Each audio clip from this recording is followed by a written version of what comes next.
అద్వైత ఆత్మ విజ్ఞానాన్ని మనకు ఉపదేశం చేస్తూ ఉన్న గురువులందరికీ నమస్కారం చేసుకుని, మళ్ళీ మనం కొంత పోతన భాగవతం చూస్తూ వెళ్దాము. ప్రచేతస్సుల కథ ముగింపుకొచ్చింది. ప్రచేతస్సులు ఆ విధంగా ముందు రుద్రుల వారి నుంచి, తర్వాత భగవంతుడి నుంచి ఉపదేశం పొందారు. ఆ స్నాతకం పూర్తయిన తర్వాత వాళ్ళు గృహస్థాశ్రమాన్ని స్వీకరించారు. వాళ్ళ ప్రారబ్ధానుసారంగా పెళ్లి చేసుకున్నారు, బిడ్డల్ని కన్నారు, చేయవలసిన కర్మలన్నీ ధర్మంగా పూర్తి చేశారు. కానీ అందులోనే ఉండిపోకుండా మళ్ళీ ఆత్మాలోచన చేసుకున్నారు. వాళ్ళింతకుముందు ఏ ఉపదేశాన్ని పొందారో దాన్ని మళ్ళీ నారదుల వారి నుంచి గ్రహించి, ఆ విధంగా ఆత్మాభ్యాసం చేసి వాళ్ళు వారి స్థితిని పొందారు అన్న చోట వాళ్ళ కథ కూడా సుఖాంతమయ్యింది. సుఖంతో ఆగిపోయింది. సుఖము మామూలు సుఖం కాదు, అక్షయమైన సుఖము అని భగవద్గీతలో చెప్పిన స్థితికి చేరుకున్నారు. ఇంకా తర్వాత ఇదంతా వింటూ ఉన్న విదురుల వారున్నారు. మనకెక్కడ మొదలైంది ఇదంతా గూడా ఈ ప్రస్థానము? మన విదురుల వారు వాళ్ళ అన్నగారి పైన అలకతో, వాళ్ళ అన్నగారి కొడుకు దుర్యోధనుడు అంతంత మాటలు, అనరాని మాటలు అంటూ ఉంటే గూడా వాళ్ళ అన్నయ్య ఏమనకపోయేసరికి ఎవరిని ఏమనలేక ఆయన ఇంకా ఆ ద్వారాన్ని దాటి ద్వారకకు వెళ్దామని కోరుకున్నారు. కానీ ఆ ద్వారం అప్పుడే క్లోజ్ అయిపోయింది గాబట్టి, ఇంక అక్కడి నుంచి ఉద్ధవుల ద్వారా హరిద్వారానికి చేరి, అక్కడ మైత్రేయ మహర్షి ద్వారా ఆయన ఆత్మజ్ఞానోపదేశాన్ని పొందుతూ ఉన్నారు ఇంతవరకు. ఇంక ఇప్పుడు ఏం జరిగిందని అక్కడి నుంచి చూస్తూ వెళ్దాం. మన విదురుల వారి ప్రస్థానము. విని విదురుడు ఆ మునివరు ఘనచరణములు ఆత్మ మస్తకంబున మధుసూదను చరణాంబోరుహములు మనమున తగంతాల్చి పలికెన్ మైత్రేయుని తోన్. మన విదురుడు ఆ మునివరుడు మైత్రేయ మహర్షి చెప్పిన ప్రవచనాన్ని, ఆయన చూపించిన ఆచరణను మస్తకంలో అంటే బుద్ధిలో పెట్టుకున్నాడు. ఏ విధంగా దీన్ని ఆచరించాలి అని నేర్పించారు మన మైత్రేయ మహర్షి. ఆయన గురువుగా ఉపదేశం చేస్తూనే జ్ఞానాన్ని, అదే సమయంలో చెప్తూ ఉన్న విషయాన్ని ఎట్లా అప్లై చేయాలి అని ఆచరణాత్మకంగా ఆయన చూపించారు. అటువంటి ఆచరణను ఎట్లా అప్లై చేసుకోవాలి, ఈ జ్ఞానాన్ని, ఆత్మ విద్యను పొందాడు గదా! ఈ ఆత్మ జ్ఞానాన్ని ఎట్లా తనకు అభ్యాసంతో అన్వయం చేసుకోవాలి అని చూపించారు. దాన్ని ఆయన బుద్ధిలో పెట్టుకున్నారు జాగ్రత్తగా, జారిపోనివ్వకుండా. అదే సమయంలో ఆ వస్తువేదున్నదో, మన మైత్రేయ మహర్షి ఏ జ్ఞానం గురించి చెప్తూ వచ్చారో ఆ వస్తువు, ఆత్మజ్ఞానం గురించి చెప్పిన వస్తువేమి ఆత్మ. ఆ ఆత్మను ఇప్పుడు మనసులో పెట్టుకున్నారు. మనసులో నుంచి ఆత్మ గురించిన ఆలోచన జారనివ్వట్లేదు. దాని గురించిన జ్ఞానాన్ని బుద్ధి నుంచి జారనివ్వట్లేదు. అవంత జాగ్రత్తగా, నిష్ఠగా ధరించి, ఆ విధంగా దాల్చి, ఆయన ఇంకిప్పుడు మైత్రేయ మహర్షితో ఈ విధంగా అంటూ ఉన్నారు. ఆయనేమంటున్నారు, మునినాథ చంద్ర కరుణావన నిధి, నీచేత భక్తవత్సలుడగు ఆ వనజాక్ష తత్వము ఎరిగితిని అని తత్పదములకు వినతుడై వినయమునన్.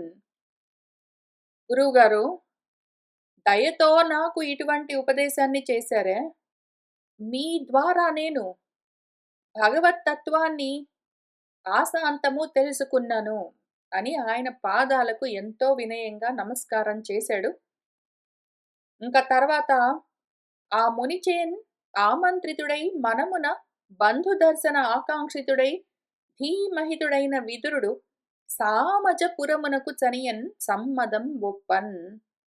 ఆ ముని నుంచి ఆమంత్రితుడై మైత్రేయ మహర్షి దగ్గర వెళ్ళి వస్తాను అని సెలవడిగి పుచ్చుకుని, ఆయన దగ్గర అనుజ్ఞ పొంది, ఆయన అలాగే అని చెప్పిన తర్వాత మనసులో ఇంకా బంధువులను దర్శించాలన్న కాంక్ష కలిగిందాయనకు. దాంతో ఆ బుద్ధిమంతుడు విదురుడు సామజపురానికి, సామజపురము అన్నా, హాస్తినపురము అన్నా, హస్తినాపురము అన్నా, గజపురము అన్నా, గజసాహ్వయము అన్నా వీటన్నింటికి ఒకటే అర్థము. ఇక్కడ గూడా అంతే. గజపురము అంటే సామజపురము. సామజము అంటే గజము అని అర్థము. హస్తి అన్నా అదే. హస్తి అన్నా, గజము అన్నా, సామజము అన్నా ఏనుగు అని టెక్నికలీ దానికి జనరల్‌గా అర్థము. ఎందుకు సామజము అంటే ఏనుగు అని చెప్పుకుంటాము అంటే, ఏనుగు గావచ్చు, ఏదైనా గావచ్చు టెక్నికలీ. జెనరిక్‌గా చెప్పుకుంటాం మనము. సామజము, సమజము అని పిలుస్తారు. సమాజము అంటే మనకు తెలుస్తుంది. జ అందరూ అక్కడే ఒక చోట జనమంతా చేరి ఉంటారు అని అర్థం. ఒక చోట చాలా మంది కూడినప్పుడు దాన్ని సమాజము అని పిలుస్తాము. సమాజాన్నే సామజమని గూడా పిలవచ్చు. టెక్నికలీ సమజము అంటే చాలా ఒక్క చోట దట్టంగా ఉంటే దాన్ని సమజము అని పిలుస్తారు. అంటే అడవి అని అర్థం. ఆ సమజంలో పుట్టింది సామజము. అంటే ఏనుగని చెప్పుకుంటున్నాము. సమజంలో అడవిలో ఏదైనా పుట్టొచ్చు. అయితే గజము. గజంలో పుట్టిందని చెప్పుకుందాము. ఏనుగనెందుకు తెలుగులో? సంస్కృతంలోనే చెప్పుకుందాము. గజము. గజము అంటే జన్మించి గమనం చేస్తూ ఉన్నది. పుట్టి కదులుతూ ఉన్నది జగము. జగత్ అనర్థం. అందులో జన్మించిన వాడు అని అర్థం. అంటే ఎవరైనా సరే జనుడు ఇంతకి. ఆ జనులుండే పురం గాబట్టి దాన్ని గజసాహ్వయము, గజపురం అని పిలుస్తారు. ఇక్కడ గూడా అంతే. సామజపురము అంటే సామజమని దాన్ని మనం గజమని ఎందుకు అనుకున్నాం, ఏనుగని ఎందుకు అనుకున్నామంటే, సమజం అంటే అడవి. అడవిలో జన్మించింది సామజము.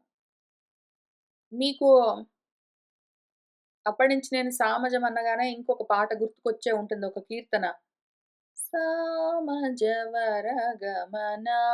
అని మన రామచంద్రమూర్తిని సామజ గమనం కలిగిన వాడు అని చెప్తారు. ఎందుకు అంటే 4 రకాలైన నడకలు చాలా గొప్పగా ఉంటాయని చెప్తారు. ఒకటి గజగమనము లేదా సామజ గమనము. ఏనుగులాగా గంభీరంగా నడవడము నడక. లేదా సింహంలాగా, లేదా వృషభంలాగా, లేదా పులిలాగా. వీటిలాగా నడవడం ఎంత గంభీరంగా ఉంటుంది, దాన్ని చూపించేప్పుడు చెప్తారు. కానీ చాలా భాగము రామచంద్రమూర్తికి అన్వయం చేసి చెప్తారు. ఇటువంటి గమనము మనకు ముఖ్యంగా ఇప్పుడు మనము సుందరకాండ చదువుకోవడానికి మొదలుబెట్టాము. అందులో సీత, హనుమంతుల వారు ఇద్దరు కలిసి రామచంద్రమూర్తి గురించి ఎన్ని సార్లో మాట్లాడుకుంటారు. అప్పుడు మాటి మాటికి వాళ్ళు ఆయన గమనం ఎట్లా ఉంటుంది, ఆయన గతి ఎట్లా ఉంటుందని చెప్పుకుంటూ వస్తారు. అక్కడ మళ్ళీ మళ్ళీ వస్తుంది చూసుకుందాము. తత్వపరంగా కూడా దాని గురించి విచారణ చేద్దాం. ఇక్కడ ఇంకా ఈ స్కందం పూర్తవ్వబోతూ ఉన్నది. మన పోతన గారు ఈ స్కందాన్ని పూర్తి చేస్తూ ఉన్నప్పుడు, మళ్ళీ స్కందం మొదలుపెడుతూ ఉన్నప్పుడు రామచంద్రమూర్తిని తలుచుకుని నమస్కారం చేసుకుంటారు గాబట్టి, రాముల వారి గురించి పద్యాలు రాబోతున్నాయి. అందుకని ఆయన మనసులో ఆల్రెడీ సామజ వరగమనం గుర్తుకొచ్చినట్టుంది. అందుకని సామజపురం అని రాసినట్టున్నారు. లేదా బహుశः అక్షరాల కోసము, గణాల కోసం రాసిండొచ్చు. కానీ సామజపురం అని చూడగానే ఓహో! పోతన గారు ఆల్రెడీ ఈ స్కందాన్ని పూర్తి చేయడానికి రాముల వారి గురించి పద్యాలు మనసులో, భావనలో తయారు చేసుకుంటూనే ఉన్నట్టున్నారే అనుకున్నాను. సరే ఇంతకి మన విదురుడు ఆ విధంగా మైత్రేయ మహర్షి దగ్గర ఉపదేశాన్ని పొంది, తన వాళ్ళను చూసుకోవాలని మళ్ళీ హస్తినాపురానికి సమ్మదమొప్పన్ ఎంతో సంతోషంగా చనియన్ వెళ్ళాడు అని శుకుడు పరీక్షిత్తునకు అనుకంపన్ చెప్పెన్. ఈ ఉపాఖ్యానంబును వినువాడు ఐశ్వర్య ఆయుహు ధన కీర్తి స్వస్తి గతుల తగన్ ప్రాపించున్ అని మన శుకుల వారు గురువుగారు పరీక్షిత్కు మన శిష్యుడికి అనుకంప ఎంతో దయతో ఇదంతా చెప్పి, ఇదిగో ఈ ఉపాఖ్యానాన్ని ఎవడు వింటాడో వాడు ఐశ్వర్యాన్ని, ఆయువును, ధనాన్ని, కీర్తిని, స్వస్తిని, గొప్ప గొప్ప సద్గతులను, ఊర్ధ్వగతులను చక్కగా తగిన విధంగా ప్రాప్తించుకుంటాడు అని చెప్పి ఫలశ్రుతితో పూర్తి చేశారు. అని శుకయోగి పరీక్షిత్ జనపాల సుధా పయోధి చంద్రునకు అర్ధిన్ వినిపించిన కథ మోదంబున సూతుడు శౌనకాది మునులకు చెప్పెన్ అని మన శుకముని పరీక్షిత్తుకు ఆ జనపాలకులు అంటే రాజులందరూ ఒక్క చోట ఉంటే అదంతా ఒక అమృతపు పయోధి సముద్రం అనుకుందాం. రాజులందరూ కలిసి ఒక సముద్రం అయితే ఆ సముద్రం కూడా రాజుల సమూహమంతా ఉప్పొంగే విధంగా చంద్రుడు ఉదయించినట్టు మన పరీక్షిత్ చంద్రుడు ఉదయించారు. అటువంటి పరీక్షిత్ చంద్రుడికి శుకయోగీంద్రుడు ఎంతో అర్థంతో కోరుకున్న ఈయనకు పరమార్థాన్ని వినిపించి ఆయన పూర్తి చేశారు. దాంతో ఆ కథను ఎంతో మోదంతో మన సూతుల వారు శౌనకాది మునులకు చెప్తూ వచ్చారు. మన మైత్రేయ మహర్షి విదురుడికి చెప్పిన కథను శుకుల వారు పరీక్షిత్కి చెప్పారు. దాన్ని మన సూతుల వారు శౌనకుల వారికి చెప్తూ వచ్చారు. దాంతో మనకు ఈ ఘట్టం కూడా పూర్తయింది. ఇంకా మన పోతన గారు నమస్కారం చేసుకోబోతూ ఉన్నారు, చూద్దాము. సరస వచో విలాస గుణసాగర సాగర మేఖలా మహీభరణ ధురంధర ప్రకట భవ్య భుజా భుజగేంద్ర రాజశేఖర ఖరదూషణ ప్రముఖ గాఢ తమపటల ప్రచండ భాస్కర కరకంఠ కార్ముక విఖండన ఖేళన భక్త పాలన. ఓ రామా, సరస వచో విలాస సరసమైన వాక్కులతో విలాసవంతమై ఉన్నవాడా. సరసమైన వాక్కులు అంటే రసంతో సహా కూడి ఉన్నవి. సారవంతమైన వాక్కులు, నిస్సారమైన అర్థవిహీనమైన వాక్కులు రామచంద్రమూర్తి మాట్లాడరు. సాగర మేఖలామహి సముద్రమంతా నడుముకి మేఖల వడ్డాణంలాగా ఉన్న భూమి ఏదున్నదో భూమికి చుట్టూ సముద్రం ఉండేసరికి భూమి నడుము చుట్టూ వడ్డాణం ఉన్నదా అన్నట్టుగా ఉన్నది. అటువంటి మొత్తము భూమికి ఈయన దాని యొక్క భరణము, దాన్ని ధరించడము, భూభారాన్ని మొత్తాన్ని ధరించడం అన్న పనిలో ఉన్నారు. కాబట్టి ఆయన ధురంధరులు.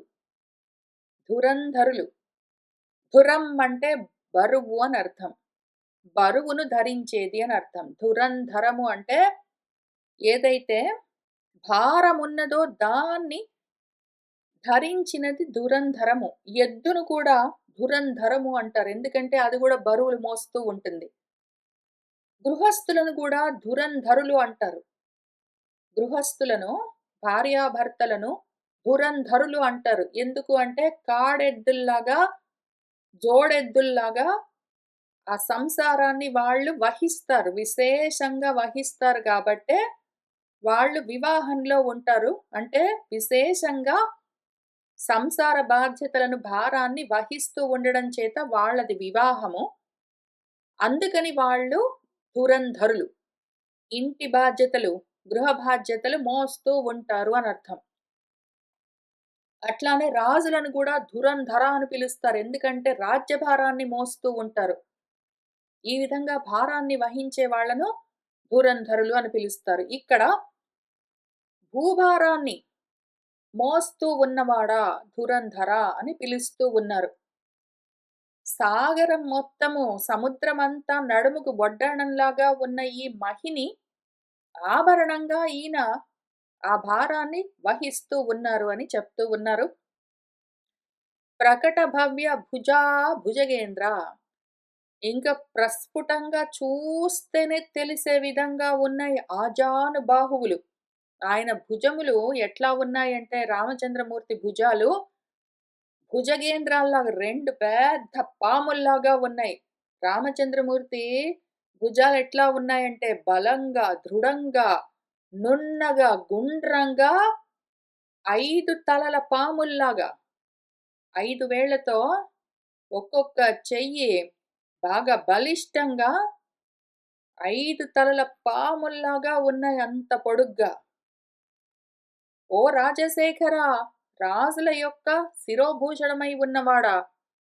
కరుడు, దూషణుడు మొదలైన ప్రముఖము అంటే మొదలైన.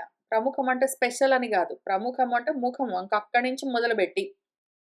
కరుడు, దూషణుడు మొదలైన గాఢమైన తమప్పటలము చీకట్లన్న సమూహం మొత్తం ఏదున్నదో, ఆ చీకట్ల పటలమంతా తొలగిపోయే విధంగా ప్రచండ భాస్కరుడివై ఉదయించినవాడా! కరకంఠుడు అంటే నీలకంఠుడు శివుడి యొక్క కార్ముకం అంటే ధనుస్సు. శివధనుస్సుని భంగం చేయడమే ఆటగా కలిగినవాడా! భక్తులను పాలించేవాడా రామచంద్ర! సరసవచ్చో విలాస గుణసాగర సాగర మేఖలా మహీభరణ ధురంధర ప్రకట భవ్య భుజా భుజగేంద్ర రాజశేఖర కరదూషణ ప్రముఖ గాఢ తమపటల ప్రచండ భాస్కర కరకంఠ కార్ముక విఖండన ఖేళన భక్తపాలన శరవిదళిత సారంగ సరస దయా అపాంగ భక్త జలధి తరంగ దురిత ధ్వాంత పతంగ వర జనక సుతానుషంగ వననిధి భంగ శరవిదళిత సారంగ. సారంగము అంటే సృ అని ధాతువు నుంచి వస్తుంది. ఏదైతే సరతీతి అని స్రవిస్తుందో అంటే పారుతుందో అని అర్థం. వేగంగా పరిగెత్తేది జింక అని అర్థం. సారంగానికి జింక అని ఒక అర్థం ఉన్నది. నీ శరముతో నీ బాణంతో ఆ జింకను విదళితము దాన్ని నువ్వు సంహారం చేసావు అని దానికి అర్థం. అయితే ఏదైతే స్రవిస్తుందో అదంతా సారంగం అని చెప్పుకున్నాం కాబట్టి సంసారం కూడా సారంగమే. ఇటువంటి సారంగాన్ని నువ్వు శరంతో విదళించావు. ఎట్లా? శరం అంటే ఏదైతే హినస్థితి అని సంహరిస్తుందో అని అర్థం. సంసారాన్ని నిర్మూలించేవాడా అని అర్థం. కథా ప్రకారము ఏదో ఒక మృగాన్ని మాయా మృగాన్ని సంహారం చేసినవాడు.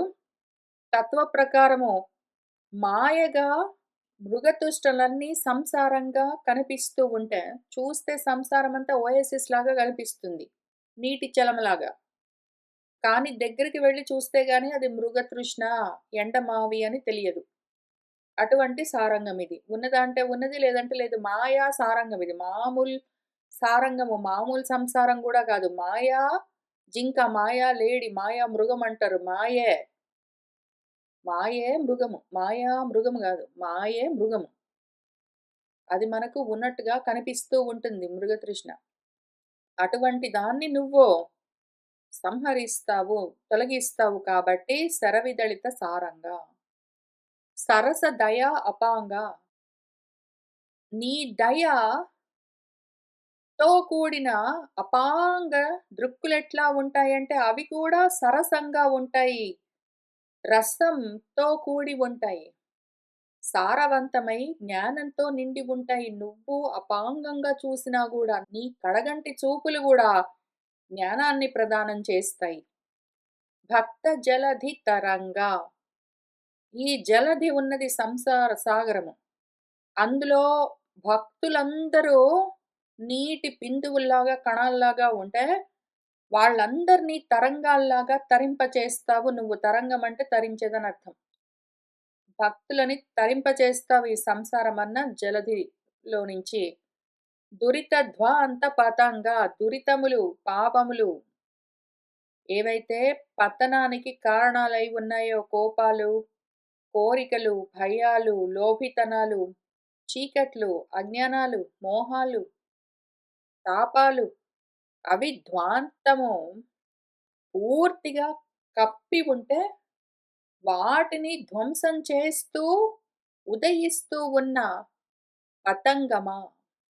పతంగము అంటే ఎగురుతూ వెళ్ళేది ప్లవనే అని కూడా ఒక అర్థం ఉన్నది.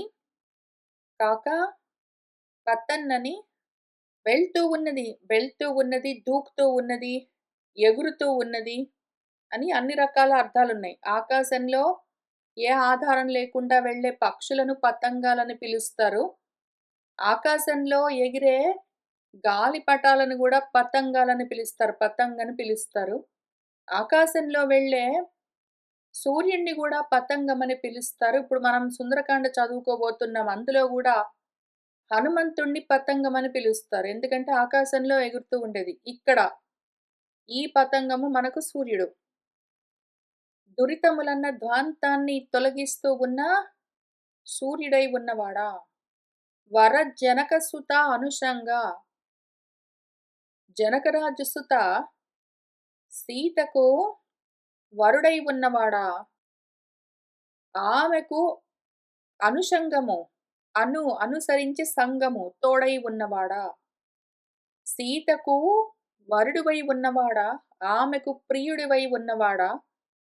ఆమెకు తోడై ఉన్నవాడా! అని దానికి అర్థము.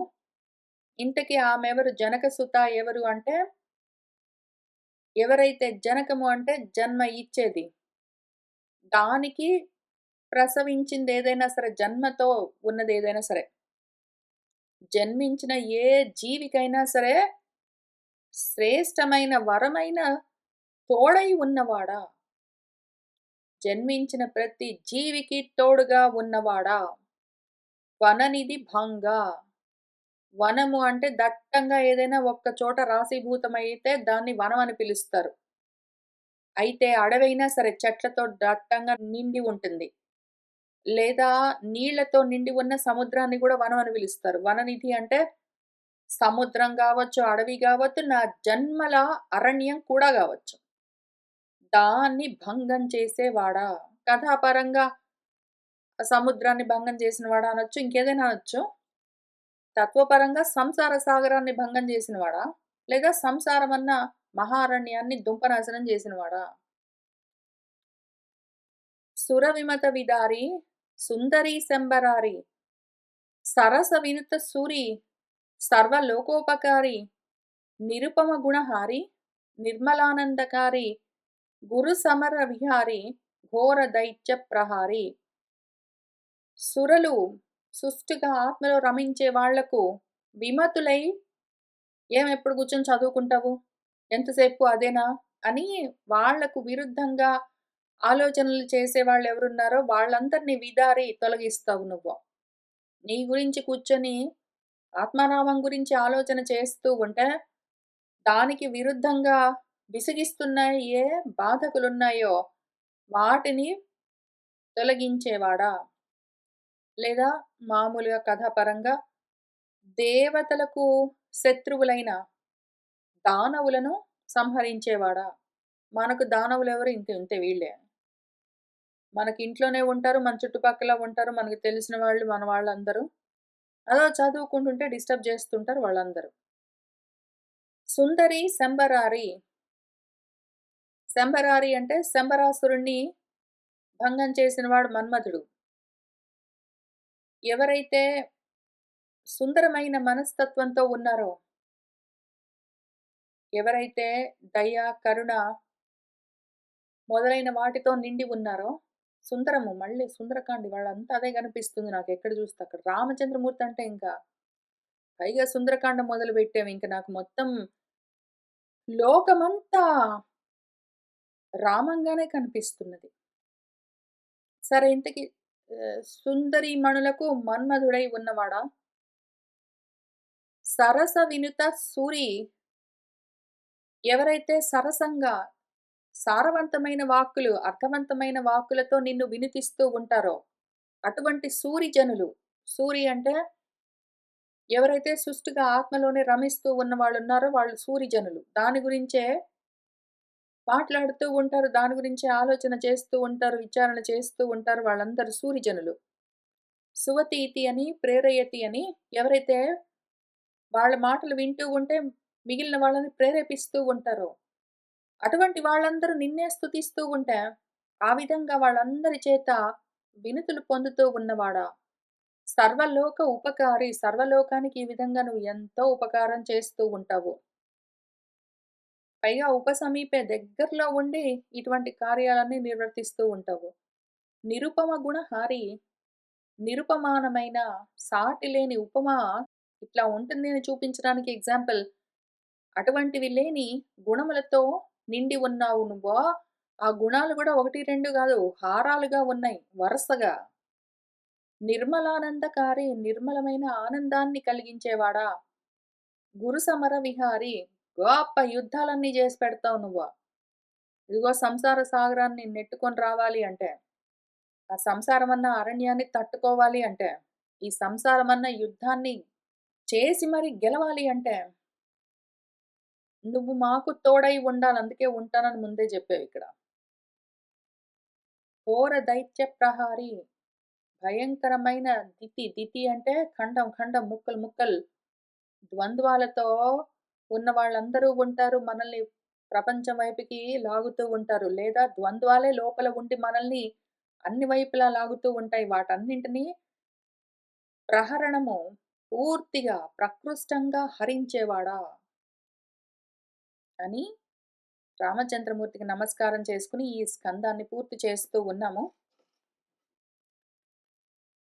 ఇది శ్రీ పరమేశ్వర కరుణాకలిత కవితా విచిత్ర కేసర మంత్రిపుత్ర సహజ పాండిత్య పోతనామాచ్య ప్రణీతంబైన కేసన మంత్రి అని మా నాన్నగారు. ఆయనకు నేను పుత్రుడిగా జన్మించాను. పోతన నా పేరు. నా చేత చెప్పబడ్డ ఈ మహాభాగవతమన్న మహాపురాణంలో ఇంతవరకు మనము ఈ స్కందంలో ఏం చదువుకున్నాము. ముందు స్వయంభువ మనుమనున్నాడు. ఆయనకు ఆకూతి, దేవహూతి, ప్రసూతి, ప్రియవ్రతుడు, ఉత్తానపాదుడు అని 5గురు బిడ్డలు కలిగారు. అందులో ఆకూతిని రుచి ప్రజాపతికిచ్చి పెళ్లి చేశాడు. రుచి ప్రజాపతికి, ఆకూతికి విష్ణు అంశతో యజ్ఞుడు, లక్ష్మీ అంశతో దక్షిణ అన్న కూతురు కలిగారు. ఇంక వాళ్ళ కథ కొంత చెప్తూ వచ్చారు. ఆ తర్వాత మనువుకి ఇంకో కూతురున్నది దేవహూతి. ఆమెను కర్దమ ప్రజాపతికిచ్చి పెళ్లి చేశాడు. తర్వాత ప్రసూతి అని మూడో కూతురు ఆమెను దక్ష ప్రజాపతికిచ్చి పెళ్లి చేశాడు. ఈ ప్రసూతి, దక్షులకు చాలా మంది బిడ్డలు కలిగారు. ఆ తర్వాత కర్దమ ప్రజాపతికి ఆయన భార్య దేవహూతికి ఒక 9 మంది కూతుర్లు కలిగారు. వాళ్ళందరినీ క్షాత్రంలో ఉన్న వాళ్ళ కొంతమందిని, బ్రాహ్మణులో ఉన్న వాళ్ళ కొంతమందినిచ్చి పెళ్లి చేశాడు. వాళ్ళందరూ గూడా ప్రజాపతులు. ఆ తర్వాత కర్దమ పుత్రిక కళ అని ఒక అమ్మాయి ఉన్నది. ఆమెను మరీచి ప్రజాపతికిచ్చి పెళ్లి చేశాడు. తర్వాత వాళ్ళిద్దరికీ మన కళకు ఆమె భర్త మరీచికి కశ్యపుడు అన్న కొడుకు కలిగాడు. ఆ తర్వాత పూర్ణిమ అన్న కూతురు గూడా కలిగింది. పూర్ణిమకు గంగా, విరజుడు అన్న బిడ్డలు కలిగారు. కశ్యప ప్రజాపతి వల్ల మొత్తం లోకాలన్నీ ఆపూర్ణంగా నిండుతూ ఉన్నాయి. ఈలోగా అత్రి మహాముని కథ ఒకటి చిన్నది ఉపాఖ్యానం ఉంటుంది. అది ముందు వెనకాల పక్కన ఏమీ ఉండవు. చిన్న కథ. అత్రి మహాముని తపస్సు చేసుకుంటూ ఉంటాడు. ఆయనకు ఆ ఆత్మతత్వము కానీ మాత్రం సాకారంగా ఒక్క రూపంగా గాదు 3 రూపాలుగా కనిపిస్తుంది. "ఏవయ్యా! నువ్వు ఒక్కడివై ఉండి ముగ్గురుగా ఎందుకు కనిపించావు" అంటే, "నువ్వు అట్లానే భావన చేసావు" అని వాళ్ళు చెప్తారు. ఇంతకి తర్వాత వాళ్లకు అత్రి మహర్షికి, ఆయన భార్య అనసూయకు వాళ్ళ కళలతో చంద్రుడు, దత్తాత్రేయుడు, దూర్వాసులు జన్మించారు. దక్షుడి యొక్క బిడ్డల జన్మ గురించి కూడా మనం చూసుకుంటూ వచ్చాము. ఆ తర్వాత భృగు వలన ఖ్యాతి, వాళ్ళిద్దరికీ స్త్రీ జన్మించింది. భృగువు యొక్క మనవడు మార్కండేయుడు. తర్వాత ధర్ముడు, ధర్ముడికి మూర్తి అన్న భార్య. వాళ్ళిద్దరికీ నరనారాయణులు. ఈలోగా మన దక్షుడు సత్రయాగం చేసుకున్నాడు. శివుణ్ణి తూలనాడాడు.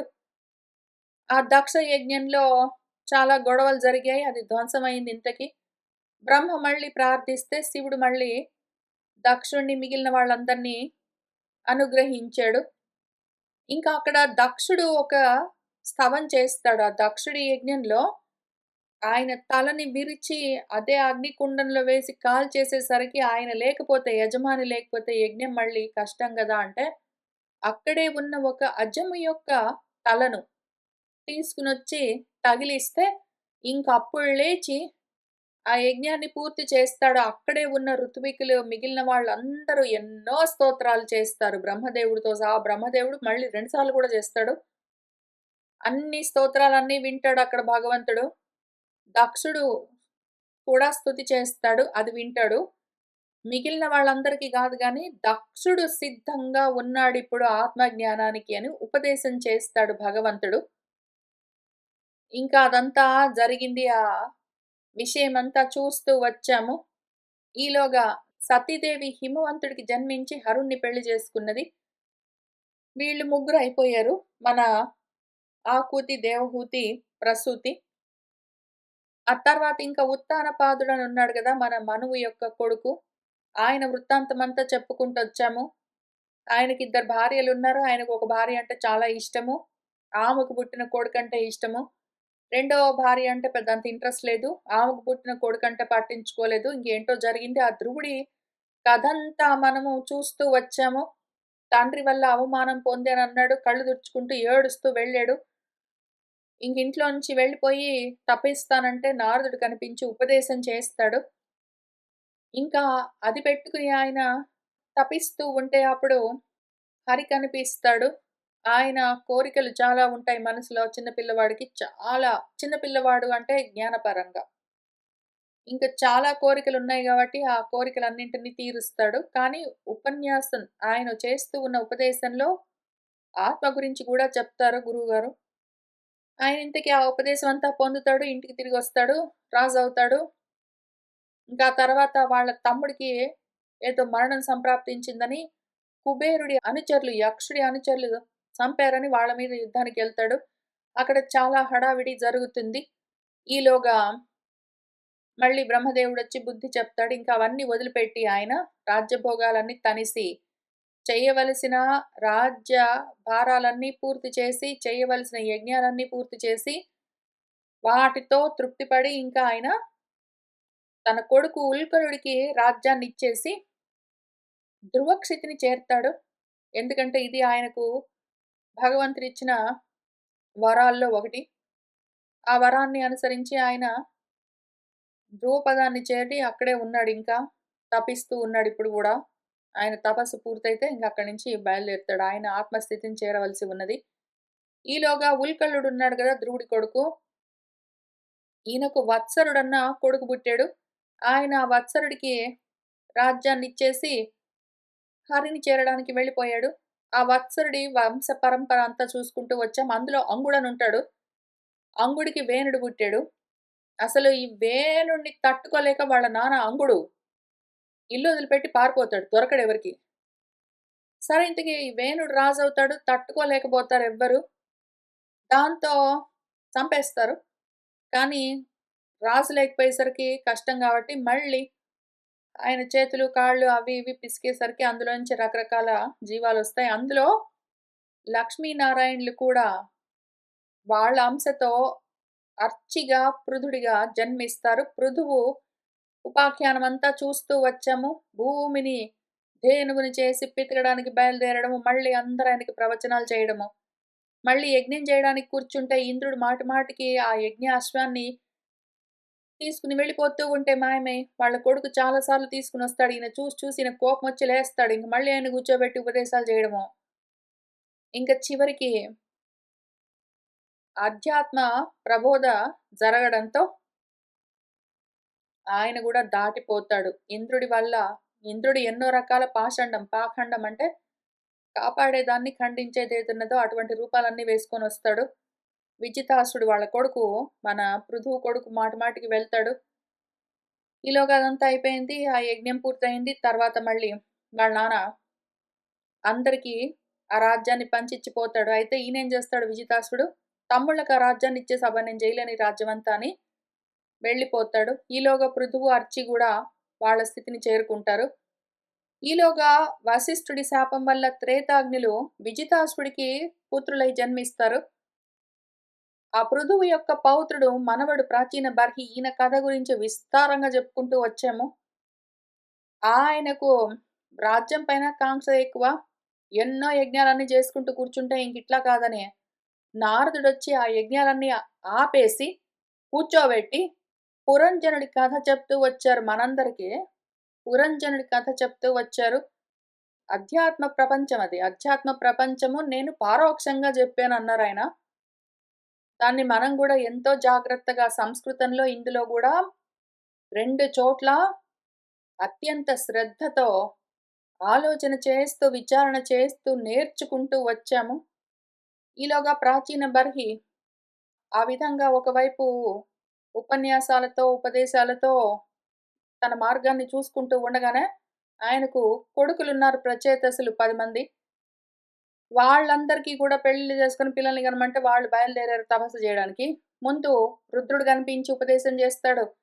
తర్వాత భగవంతుడు కనిపించి ఉపదేశం జేస్తాడు.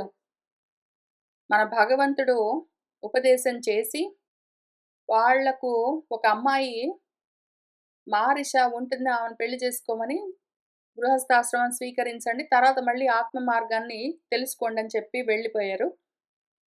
వీళ్ళు సరే అన్నారు. బయటికొచ్చారు. అడవిలాగా చెట్లన్నీ పెరిగుంటే దుంపనాశనం చేద్దామని బయలుదేరితే బ్రహ్మదేవుడొచ్చి ఇది నీ ప్రారబ్ధం పెళ్లి చేసుకో అని చెప్తే, సరే అని మారీషని పెళ్లి చేసుకున్నారు. వాళ్లకు ఇంతకుముందు పూర్వాశ్రమంలో పూర్వజన్మలో దక్షుడు ఏదో ఆయన ఆ దక్షయజ్ఞంలో ఏంటో చేయడం వల్ల మళ్ళీ జన్మ తీసుకోవాల్సొచ్చింది. వీళ్లకు మళ్ళీ దక్షుడుగానే జన్మించాడు. ఈలోగా ప్రచేతసులు చేయవలసిన కర్మలన్నీ పూర్తి చేసుకుని, వాళ్ళ మార్గం పట్టుకుని వాళ్ళు వెళ్ళిపోయారు. ఈ మొత్తం ఉపదేశాన్ని చాలా శ్రద్ధగా, భక్తిగా, అత్యంత ఆసక్తిగా మన విదురుడు మైత్రేయ మహర్షి నుంచి పొంది, ఆయనకు వెళ్ళి వస్తానని చెప్పి హస్తినాపురానికి వెళ్ళిపోయాడు అన్న కథలతో ఉన్న ఈ 4వ స్కందం కూడా పూర్తయింది. ఇంక మనము 5వ స్కందము మొదలుపెట్టుకోబోతున్నాము. ఈ 5వ స్కందంలో 2 భాగాలున్నాయి. పూర్వ భాగము, ఉత్తర భాగము అని. ఎందుకు అంటే పూర్వ భాగము లుప్తమైందో ఏమో తెలియదు. అందుకని ఈ పూర్వ భాగాన్ని మన పోతన గారు రాసే ఉంటారు. అది కనిపించకుండా పోయిందో ఏం జరిగిందో తెలీదు గానీ, బొప్పన గారి పుత్రుడు గంగన గారు ఈ భాగాన్ని మనకు రాసిచ్చారు. మనం ఇక్కడికొచ్చినప్పుడు చూసుకుందాము ఈ వచనాన్ని. కానీ రాసింది మాత్రం ఇప్పుడు మనం చదువుకోబోతూ ఉన్న ఈ 5వ స్కందం యొక్క పూర్వ భాగము మనకు మన బొప్పన గారి పుత్రుడు గంగన గారు రాసిచ్చారు.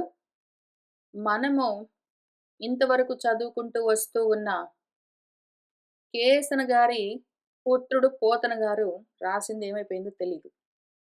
ఇంతకీ ఈ భాగంలో పూర్వ భాగంలో ఏముంటాయంటే, ప్రియవ్రతుడి గురించి ఇంకా కొంచెం మనం లోతుగా తెలుసుకోవాల్సి ఉన్నది. పూర్తిగా మనకింతకు ముందు చెప్పుకున్న 4వ స్కందంలో ఇంకా ఎక్కువగా లేదు.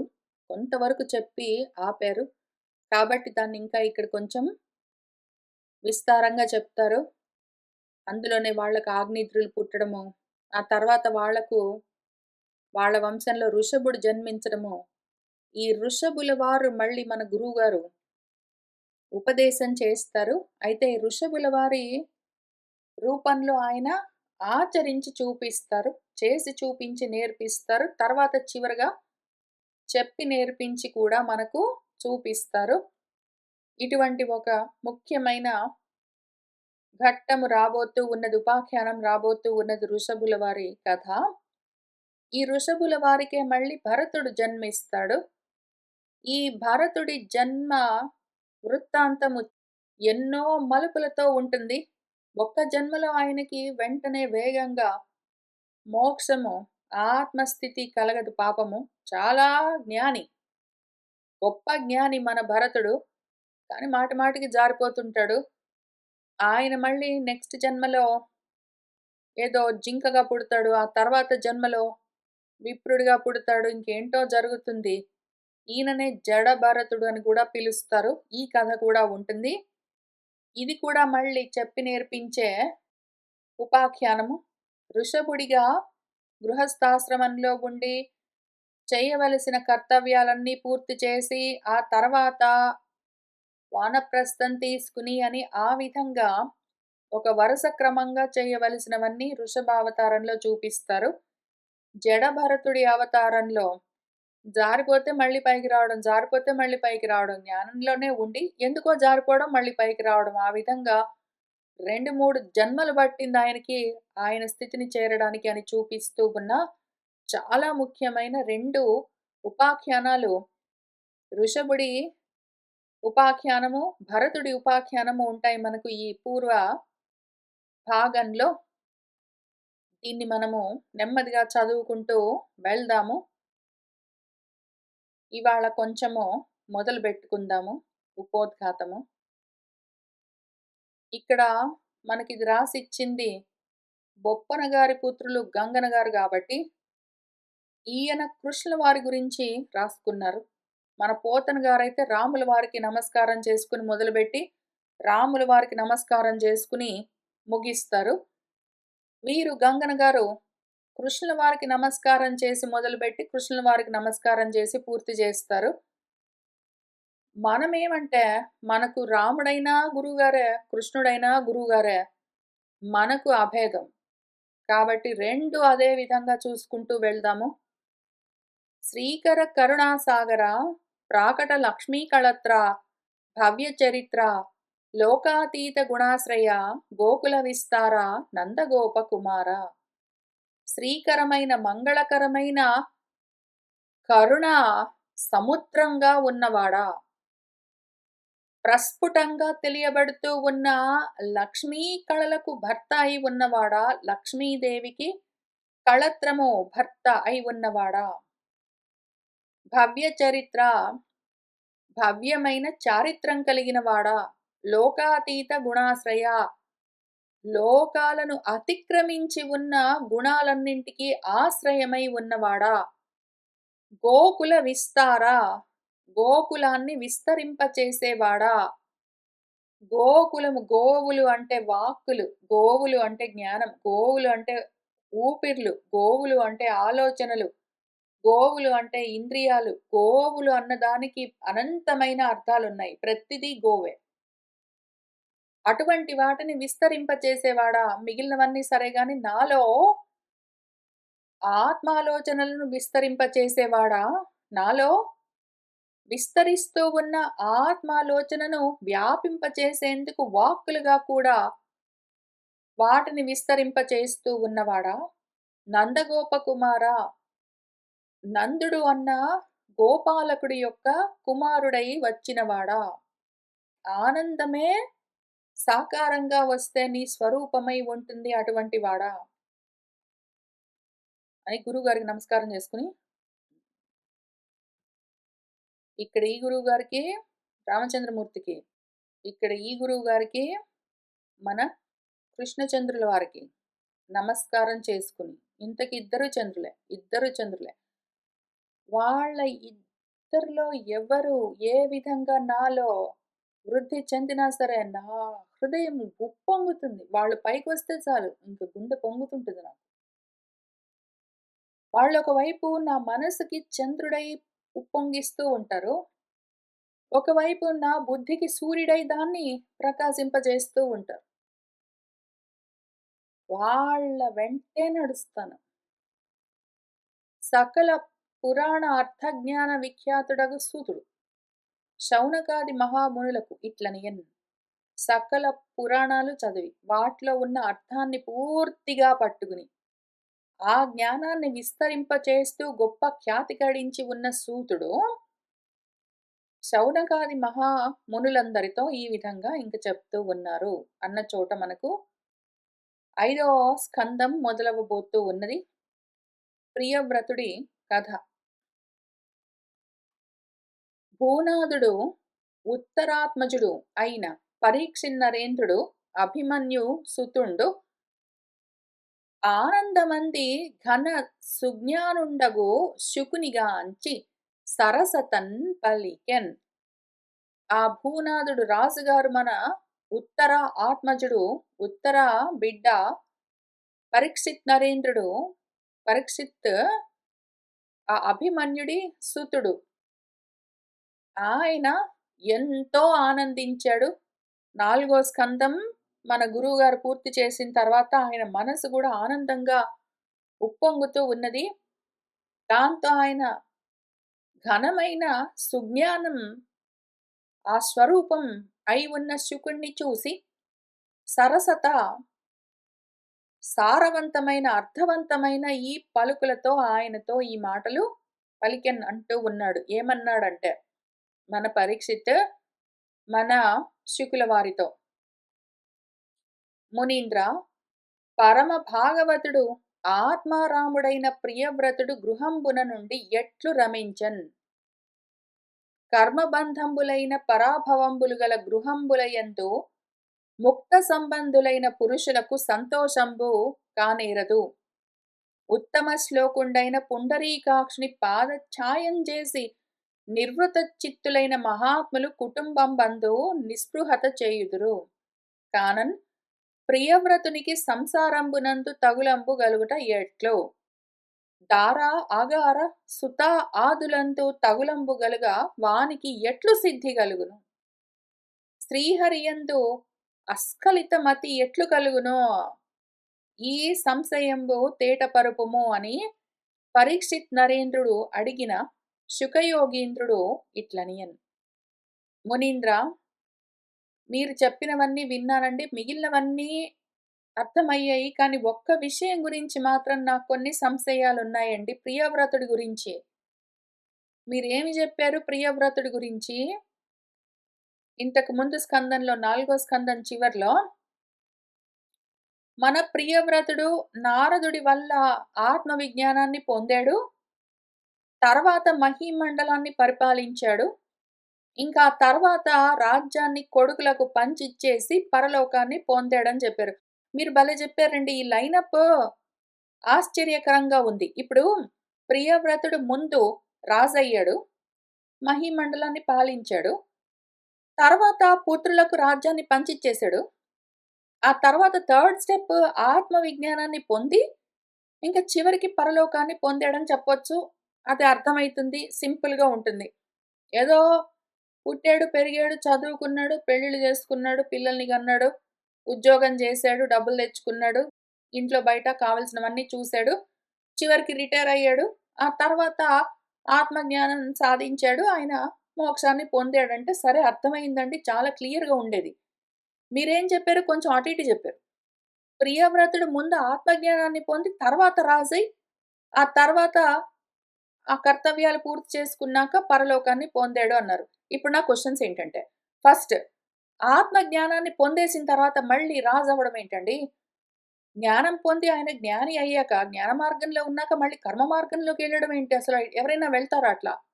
వెళ్తే ఏమైపోతారు వాళ్ళు? మళ్ళీ వెనక్కి రాగలరా? అసలు ఫస్ట్ ఆఫ్ ఆల్ ఆత్మ జ్ఞానంలోకి వెళ్ళిన వాడు మళ్ళీ ప్రపంచంలోకి ఎందుకెళ్తాడు? ఒకవేళ వెళ్ళాడే అనుకోండి మళ్ళీ వెనక్కి రాగలడా? వాడు చెడిపోడా? అట్లా ఎట్లా జరుగుతుందండి? ఎందుకు చేశాడు? అయ్యయ్యో! ఇట్లా జరిగిందే నాకు అన్ని అనుమానాలే ఉన్నాయి ఈ విషయం గురించి. ఎందుకు అంటే గురువుగారు, ఎందుకు అడుగుతున్నాను అని అనుకునేరు. మరి నాకర్థం కావాలి గదా! నేను కూడా రాజునై ఉన్నాను. అంటే అక్కడ అడుగుతున్నది ఎవరైనా సరే వింటూ ఉన్న వాళ్ళందరూ ఇక్కడ కూర్చొని అందరూ రాజులే. అందరూ గూడా ఆత్మజ్ఞానం కోసం తపిస్తున్న వాళ్ళే. నేను ఆత్మజ్ఞానాన్ని సాధించిన తర్వాత మళ్ళీ నేను ప్రపంచంలోకి వెళ్ళాలి అంటే, అమ్మో! వెళ్ళిపోయిన తర్వాత మళ్ళీ వెనక్కి రాగలనా? అసలెందుకు వెళ్ళడం? ఆత్మజ్ఞానం కలిగిన తర్వాత ఎవడైనా వెళ్తాడా? అర్థం గావట్లేదు గాబట్టి కొంచెం విస్తారంగా చెప్తారు. నాకు అర్థమయ్యేటట్టు చెప్తారా? పరమ భాగవతుడు పాపము, ఆత్మారాముడు పాపం మన ప్రియవ్రతుడు. అటువంటి వాడు గృహంబున ఉండి ఎట్లు రమించెను? మళ్ళీ గృహస్థాశ్రమాన్ని స్వీకరించి పెళ్లి చేసుకొని పిల్లల్ని గాని ఎట్లా రమిస్తాడండి? ఎట్లా ఇంద్రియారామత్వం ఎట్లా కలుగుతుంది? ఆత్మారాముడు, ఇంద్రియారాముడు, గృహారాముడు ఎట్లా అవుతాడండి? రెండో ప్రశ్న. కర్మబంధంబులైన పరాభవంబులు గల గృహంబులందు ముక్తబంధులైన పురుషులు సంతోషంబుగానేరరు. కర్మల చేత బంధాలన్నీ తగులుకుంటాయి కదండీ! గృహస్థాశ్రమంలోకి వెళ్తే. అంతా ఇంకా పరాభవమే ఉంటుంది. పరము అభవమైపోతుంది. పరం అన్నది లుప్తమైపోతుంది. ఆత్మ తెలియకుండా మరుగున పడిపోతుంది గదండీ! కర్మబంధాల్లో తగులుకున్నాడంటే వీడు, ఆత్మ తెలియకుండా పోతాడు. అటువంటి గృహం అది. గృహాల్లోకి వెళ్లారంటే, గృహస్థాశ్రమాన్ని తీసుకొని ఇంక ప్రపంచంలో కర్మలు చేసుకుంటూ కూర్చున్నారంటే, ఆత్మ లుప్తమవుతుంది. పరాభవం పొందుతారు. వాళ్ళు కర్మబంధాల్లో ఉంటారు. మోక్షం లేకుండా ఉంటారు. ముక్త బంధనులైన వాళ్ళు, ముక్తి సాధించేసిన వాడు ఎవడైనా బోయి కావాలని కర్మల్లో తగులుకుంటాడా అండి ఎవడైనా? ఎవడైనా. ఒకవేళ అట్లా వెళ్తే గూడా వాళ్ళు సంతోషాన్ని పొందుతారా? ఆయన రమించాడు, హ్యాపీగా ఉన్నాడంటే ఎట్లా ఉంటారండి? కర్మబంధాల్లో పొయి తగులుకుని. ముక్తి రుచి తెలిసిన వాడు మళ్ళీ కర్మల్లోకి పోయి తగులుకుని ఎట్లా సంతోషంగా ఉంటారండి? ఉండరు గదా! మూడో ప్రశ్న. ఉత్తమ శ్లోకుడైన పుండరీకాక్షుని పాదఛాయం చేసి నిర్వృత చిత్తులైన మహాత్ములు. భగవత్తత్వం ఒకసారి తెలిసిన తర్వాత నివృత్తి మార్గంలో ఉన్న వాళ్ళు మహాత్ములు కుటుంబాల్లోకి ప్రవేశించి, గృహస్థాశ్రమాల్లోకి ప్రవేశించి నిస్పృహత పొందుతారు కదండీ! వద్దు అనుకుంటారు గదా! ఎప్పుడైతే ఒక్కసారి ఆత్మ రుచి తెలిసిందనుకోండి, అటువంటి వాడు ఎవడైనా మళ్ళీ ప్రవృత్తి మార్గంలోకి వెళ్ళిపోతాడా? నివృత్తి మార్గంలో ఉంటాడు గదండీ! ప్రవృత్తి మార్గం గురించి నిస్పృహ వాడికింకా ఆశ, ఆలోచన ఉండదు గదా! ఈయనకెట్లా కలిగిందండి అంత ఆత్మజ్ఞానాన్ని పొంది? మళ్ళీ గృహస్థాశ్రమంలోకి వెళ్ళాలి నేను ప్రవృత్తి మార్గంలో నివృత్తి మార్గంలో ఉన్నవాడు. నివృత్తి మార్గంలో ఉన్నవాడు ప్రవృత్తి మార్గంలోకి ఎట్లా వెళ్తాడండి ఎవడైనా? నాలుగో ప్రశ్న. కాబట్టి ప్రియవ్రతుడికి సంసారంబునందు తగులంబు కలుగని అసలు ఎట్లా చేశాడని గూడా చెప్పండి. కాక అసలు ఎట్లా తగిలిందండి పాపం ఆయనకి ఈ అవస్థ? ఆయనకు ఆ అవస్థ ఎట్లా కలిగింది? దాన్ని ఆయన ఎట్లా తట్టుకొని నిలబడ్డాడు? ఐదో ప్రశ్న. దార, ఆగారము, సుత్తలు, ఆదులు, భార్య, బిడ్డలు, ఇల్లు, పిలికున వీటన్నింటితో తగులుకోవడం ఒకవేళ ఎవడికైనా ఉన్నది అంటే, ఇంక వాడికి సిద్ధి ఎట్లా కలుగుతుందంటే, వాడు జ్ఞానాన్నొదిలిపెట్టి కర్మల్లోకి వెళ్ళిపోయి, వాడు ఆత్మారాముడై ఉండవలసిన వాడు గృహరాముడయ్యి, వాడు నివృత్తి మార్గంలో ఉన్నవాడు కాస్త ప్రవృత్తి మార్గంలోకెళ్ళిపోయి, అన్నింటిని వదిలిపెట్టిన వాడు అన్నింటిని తగిలించుకుని కూర్చున్నాడంటే, వాడికింక సిద్ధి ఎట్లా కలుగుతుందండి? వాడి బుద్ధి మొత్తం ఇటు తిరిగిన తర్వాత. ఇంక దాంతో శ్రీహరియందు అస్ఖలిత మతి ఎట్లు కలుగునో, భగవత్తత్వం పైన స్ఖలనం అంటే జారిపోవడం. అచ్యుతంగా జారిపోకుండా నిలబడి ఉండే బుద్ధి ఎట్లా కలుగుతుందండి? వాడికి ఆ నిష్ఠ ఎట్లా కలుగుతుంది? వాడు ఆల్రెడీ ప్రపంచంలోకి, కర్మల్లోకి ఏదో ఇల్లు పిల్లి కూనాని గృహస్థాశ్రమాల్లోకి, అటువంటి ధర్మాల్లోకి జారిపోయిన తర్వాత, వాడికి భగవత్తత్వం పైన బుద్ధి ఎట్లా నిలబడి ఉంటుందండి? ఇన్ని ప్రశ్నలున్నాయి గురువుగారు నాకు. వీటికి మీరు జవాబులు చెప్తారా? ఈ సంశయాలని నాకు అర్థమయ్యే విధంగా, తేట తెల్లం అయ్యే విధంగా తెలియబరుస్తారా? అని మన పరీక్షిత్ మన శుకయోగిని అడిగాడు. పాపం మన పరీక్షిత్ ఆయన గొప్ప వైరాగ్యంతో రాజ్యాల్ని మొత్తాన్ని వదిలిపెట్టొచ్చి ఇక్కడ కూర్చున్నాడు జ్ఞానం కోసం. ఇక్కడికొచ్చి కూర్చునేసరికి మన శుకుల వారు ఇంత చెప్పి, కాబట్టి మన ప్రియవ్రతుడున్నాడు. గొప్ప వైరాగ్యంతో ఉన్నాడు. గొప్ప జ్ఞానంతో ఉన్నాడు. కానీ మాత్రం ప్రపంచంలోకెళ్ళిపోయాడు. అని చెప్తే మన పరీక్షిత్‌కి గుండె జారిపోయింది పాపం. నా గతి ఏమి అని చూసుకుంటూ ఆయన ఇన్ని ప్రశ్నలు అడిగాడు. దానికి మన శుకుల వారు ఇంక జవాబు చెప్పబోతూ ఉన్నారు. మనము ఇవాల్టికి ఇక్కడికి ఆపుదాము. వచ్చే వారం కలిసి కూర్చొని ఇక్కడి నుంచి చదువుకుంటూ ముందుకు వెళ్దాము. కోరుకున్న వాళ్ళందరికీ అద్వైత ఆత్మ విజ్ఞానం కలగాలని ఆశిస్తూ ఉన్నాను. శుభం భవతు.